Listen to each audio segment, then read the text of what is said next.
রাজপথ ধরে আমি নুরুদ্দিন জাকারিয়ার ফার্স্ট পুরস্কার চাই, আমি সেকেন্ড থার্ড আমি চাই না। রিয়াজুল জান্নার মধ্যে দীর্ঘ 3 ঘন্টা আমি সেজদায় ছিলাম।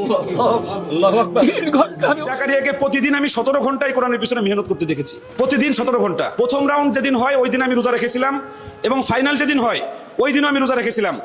আমাদের টেনশনটা এরকম ছিল যে মাননীয় প্রধানমন্ত্রী জনাব তারেক রহমান সাহেবকে আমি বিনীত অনুরোধ জানাচ্ছি, হাফেজে কোরআনদেরকে আপনার হাত দিয়ে যদি সম্মাননা অথবা সংবর্ধনা প্রদান করা হয়, তাহলে সামনে আমাদের বাংলাদেশ থেকে আরো অসংখ্য হাফেজে কোরআনরা বহির্বিশ্বে গিয়ে আমাদের বাংলাদেশকে আরো বেশি সম্মানিত করবে। পর্যন্ত রাষ্ট্রে কোরআনের শাসন কায়েম না হবে ততদিন পর্যন্ত কোরআনের অনুসারীদেরকে, কোরআনের ধারক বাহকদেরকে অবহেলা করা হতেই থাকবে, এটাই স্বাভাবিক বিষয়। তাও তো আলহামদুলিল্লাহ ইদানিং একটু আপডেট হয়েছে আগের তুলনায়। হাফেজ নুরুদ্দিন জাকারিয়া সহ মাহমুদুল হাসান আশরাফি যারা বিশ্ব চ্যাম্পিয়ন হয়েছে, রাষ্ট্রের কাছে আমাদের এক্সপেক্ট আপনারা দোতলা বাস উন্মুক্ত করে যেভাবে স্পেনে বিশ্বকাপকে এমন এক ট্রফি যেটা বাংলাদেশ অতীতে কেউ আনতে পারেনি, এটাই সর্বপ্রথম একটি ইতিহাস গড়েছে কোরআনের পাখিরা। এরা কোনো সাধারণ মানুষ নয়, এরা সবাই কোরআনের হাফেজ। এবং এই বিশ্বের মধ্যে 133টি দেশ থেকে 334 জন মানুষ অংশ নিয়েছে। আর তাদের আসসালামু আলাইকুম, স্বাগতম আজকের আরো একটি নতুন ভিডিওতে। দর্শক, আশা করি সবাই ভালো আছেন। আলহামদুলিল্লাহ, বিশ্ব কুরআন প্রতিযোগিতায় বাংলাদেশের হাফেজদের অসাধারণ সাফল্য আজ পুরো জাতির জন্য গর্বের বিষয়। ভাবুন তো, সেই বিশ্বজয়ী হাফেজদেরকে যখন পাশে বসিয়ে কোরআন তেলাওয়াত শুনবেন প্রধানমন্ত্রী, সেই দৃশ্যটা কতটা সম্মানের। যদি এমন কৃতি হাফেজদের হাতে বিশেষ সম্মাননা হিসেবে 5 লাখ করে টাকা তুলে দেওয়া হয়, হাজারো পরিবার তাদের সন্তানকে কোরআন হাফেজ বানানোর জন্য আরো বেশি উৎসাহিত হবেন। তো দর্শক, কথার বাড়াবো না, চলুন প্রথমে আমরা আলী হাসান ওসামা হুজুরের একটি বক্তব্য শুনে আসি, তারপর মূল ভিডিওগুলো সামনে দেখাবো প্রমাণ সহকারে। সম্প্রতি সৌদি আরবে কোরআন প্রতিযোগিতায় আমাদের দেশের মাদ্রাসার ছাত্র প্রথম হয়েছে, তার জন্য কোনো অভ্যর্থনার আয়োজন করা হয় না, তাদের অবহেলা করা হয়। আপনার মতামত কি?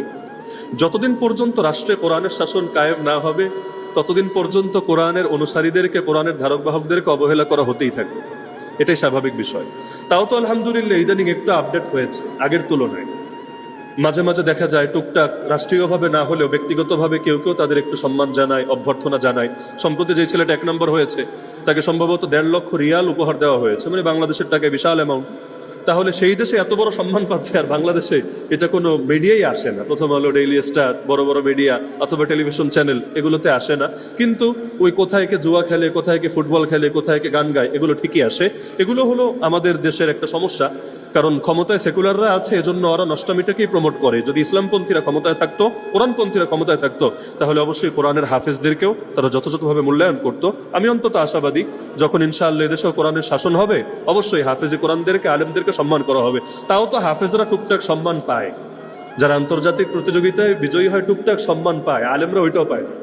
হাফেজ সাহেবরা যেটা পায় আলেমরা সেটাও পায় না। বাংলাদেশের কোনো কোনো আলেমের বই আরব বিশ্বে প্রকাশিত হয়, কোনো কোনো আলেমের লেখা বই ওই আফ্রিকা, মালয়েশিয়া, ইন্দোনেশিয়া সহ অনেক দেশে সিলেবাসের মধ্যে পড়ানো হয়, কিন্তু বাংলাদেশে তাদেরকে রাষ্ট্রীয়ভাবে ন্যূনতম সম্মান মর্যাদা দেওয়া দূরের কথা, তাদের নামটা পর্যন্ত পাবলিক জানতে পারে না। তো হাফেজরা তাও কিছু না কিছু পেয়েছে, আলেমরা এখনো পর্যন্ত এটা পায় নাই। কবে পাবে আল্লাহ ভালো জানে। যেটা দেশে থাকলে বলতাম, সেটা এখান থেকে বলে যাচ্ছি। আমাদের মাননীয় প্রধানমন্ত্রী জনাব তারেক রহমান সাহেবকে আমি বিনীত অনুরোধ জানাচ্ছি, আমাদের দেশকে যে হাফেজে কোরআনরা বাংলাদেশকে গর্বিত করেছে, সেই হাফেজে কোরআনদেরকে আপনার হাত দিয়ে যদি সম্মাননা অথবা সংবর্ধনা প্রদান করা হয়, তাহলে সামনে আমাদের বাংলাদেশ থেকে আরো অসংখ্য হাফেজে কোরআনরা বহির্বিশ্বে গিয়ে আমাদের বাংলাদেশকে আরো বেশি সম্মানিত করবে। আসসালামু আলাইকুম প্রিয় ভাইরা, আছি শ্রীলঙ্কার কলম্বো শহরে, কিন্তু মনটা পড়ে আছে বাংলাদেশের মাটিতে। কারণটা আপনারা সবাই জানেন যে আমাদের দেশের পবিত্র কোরআনের হাফেজরা প্রত্যেক বছর আমাদের বাংলাদেশের সম্মানকে বহির্বিশ্বে আরো বেশি সম্মানিত করেন। কিন্তু এবার হয়েছে একেবারে ভিন্ন রকম। আমাদের দেশ থেকে 1 জন নয়, 2 জন নয়, 4 জন হাফেজে কোরআন আমাদের দেশকে সম্মানিত করেছেন। তাও কোন জায়গায়? যে জায়গায় যাওয়ার জন্য মুমিন হৃদয় কাঁদে, সেই পবিত্র মক্কার মাটিতে আমাদের দেশের কোরআনের হাফেজরা এবার প্রথম স্থান 1 জন এবং তৃতীয় স্থান অধিকার করেছেন। আরো 2 জন আমাদের বোন পুরস্কার পেয়েছেন। আলহামদুলিল্লাহ, প্রথম স্থান অধিকার করেছেন আমাদের প্রিয় নুরুদ্দিন জাকারিয়া এবং তৃতীয় স্থান অধিকার করেছেন মাহমুদুল হাসান আশরাফি। ফ্লাইট একদিন ঢিলে হওয়ার কারণে মনে একটা ইচ্ছা ছিল যে আমাদের সম্মানিত হাফেজে কোরআনরা যারা পুরস্কার পেয়েছেন তাদেরকে রিসিভ করব এবং মনের মধ্যে একটা প্রশান্তি আসবে, কিন্তু সত্যি এটা হয়তো নসিবে নেই, সেই জন্য আর পারা হলো না। যেটা দেশে থাকলে বলতাম, সেটা এখান থেকে বলে যাচ্ছি। আমাদের মাননীয় প্রধানমন্ত্রী জনাব তারেক রহমান সাহেবকে আমি বিনীত অনুরোধ জানাচ্ছি, আমাদের দেশকে যে হাফেজে কোরআনরা বাংলাদেশকে গর্বিত করেছে, সেই হাফেজে কোরআনদেরকে আপনার হাত দিয়ে যদি সম্মাননা অথবা সংবর্ধনা প্রদান করা হয়, তাহলে সামনে আমাদের বাংলাদেশ থেকে আরো অসংখ্য হাফেজে কোরআনরা বহির্বিশ্বে গিয়ে আমাদের বাংলাদেশকে আরো বেশি সম্মানিত করবে, আমাদের দেশের সম্মান অর্জনের জন্য আরো অনেক বেশি চেষ্টা করে যাবে ইনশাল্লাহ। সেজন্য আমি মাননীয় প্রধানমন্ত্রী সহ দেশের মধ্যে আরো যারা বিজ্ঞ মানুষজন আছেন, আপনারা আমাদের হাফেজে কোরআনদেরকে আরো বেশি প্রমোট করেন ইনশাল্লাহ। আল্লাহ আপনাদের প্রতি আরো বেশি রহম করবেন ইনশাল্লাহ। এটি এমন এক ট্রফি যেটা বাংলাদেশ অতীতে কেউ আনতে পারেনি। এটাই সর্বপ্রথম। একটি ইতিহাস গড়েছে কোরআনের পাখিরা। এরা কোনো সাধারণ মানুষ নয়, এরা সবাই কোরআনে হাফেজ। এবং এই বিশ্বের মধ্যে 133টি দেশ থেকে 334 জন মানুষ অংশ নিয়েছে, আর তাদের মাঝখান থেকে বাংলাদেশের 4 জন বিজয়ী হয়েছে। সেখানে 50 জন বিজয়ের মধ্যে বাংলাদেশেরই 4 জন। অন্য কোনো দেশ একত্রে 4 জন বিজয়ী আনতে পারেনি। মানে বাংলাদেশ সেখানেও একটি ইতিহাস করে এসেছে। তাই বাংলাদেশকে এমন একটি ট্রফি দিয়েছে যে ট্রফিটি হাতে নেওয়ার পর পুরো বাংলাদেশ আজ গর্ববোধ করছে। সেই কোরআনের হাফেজদের মুখ থেকে একটু কথাগুলো শুনে দেখেন। আনন্দ তো আর ভাষায় প্রকাশ করা সম্ভব না, যে এত কঠিন প্রতিযোগিতা, এত দেশের ভিতরে যখন বাংলাদেশের নাম বলবে, তাও আবার 1 নম্বরে, অনেক বেশি আনন্দিত হয়েছি আলহামদুলিল্লাহ। আমার মনে হয় আমার থেকে বেশি আনন্দিত হয়েছে আমার উস্তাদগণ, আমার ছাত্র ভাইরা, দেশবাসী। এখানে উনি তার অনুভূতিগুলো শেয়ার করার চেষ্টা করেছেন।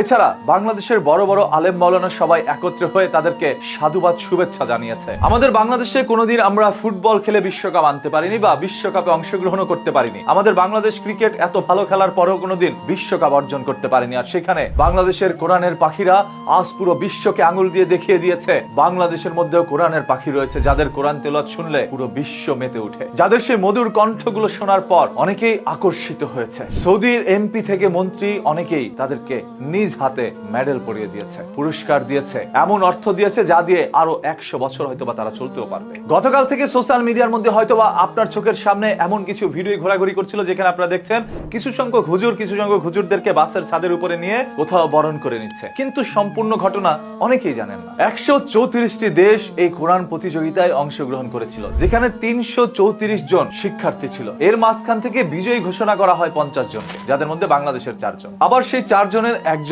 চোখেও দেখে না। আমি যখন এই খবরটি শুনছি তখন আমার ভিতর থেকে কেঁপে উঠে। আল্লাহ তাআলা যখন আখিরাতের দিন আপনাকে প্রশ্ন করবে কেন আপনি কোরআন তেলাওয়াত করেননি, তখন আপনি উসিলাটা কিসের দিবেন? সময়। আরে যে ব্যক্তির চোখ নেই সেই ব্যক্তি যদি কোরআন তেলাওয়াত করে পুরো বিশ্ব মাতাতে পারে, পুরো বিশ্বকে জয় করতে পারে, আর সেখানে আপনার চোখ, হাত, পা, কান সবকিছু থাকার সত্ত্বেও আপনি কেন কোরআন তেলাওয়াত করতে পারেননি? সেদিন নিজের উত্তরে নিজেই ধরা খাবেন, কোনো উত্তর দেওয়ার অপশন থাকবে না। তাই আসুন, দুনিয়ার জন্য যেমন কাজ করছি তেমনি আখিরাতের জন্য আমরা কাজ করি। প্রতিদিন অন্ততপক্ষে একটু একটু করে কোরআন তেলাওয়াত করার চেষ্টা করি। যে যেই মুহূর্তেই থাকেন ডিজিটাল প্রযুক্তি ব্যবহার করে আপনারা কোরআন তেলাওয়াত করতে পারেন। কোনো অজুহাত দিয়ে সেদিন পার পাবেন না। শুধু এই বাচ্চাগুলোর দিকে তাকান, যারা এত ছোট ছোট অবস্থায়ও পুরো বিশ্ব জয় করে এসেছে। কারো চোখ নেই, কেউ অসহায়ত্বের সাথে জীবন কাটিয়েছে, কখনো খেয়েছে, কখনো খেতেও পারেনি। এত দুঃখ সয়েও আজ বিশ্ব জয় করেছে এরা। এদেরকে মনের অন্তরস্থল থেকে ভালোবাসা। দর্শক, আশা করি ভিডিওগুলো সম্পূর্ণ দেখেছেন। এই ভিডিও সম্পর্কে যদি আপনার কোনো মতামত থাকে তাহলে অবশ্যই কমেন্ট করে জানাবেন। ভিডিওগুলো ভালো লাগলে অবশ্যই লাইক করবেন।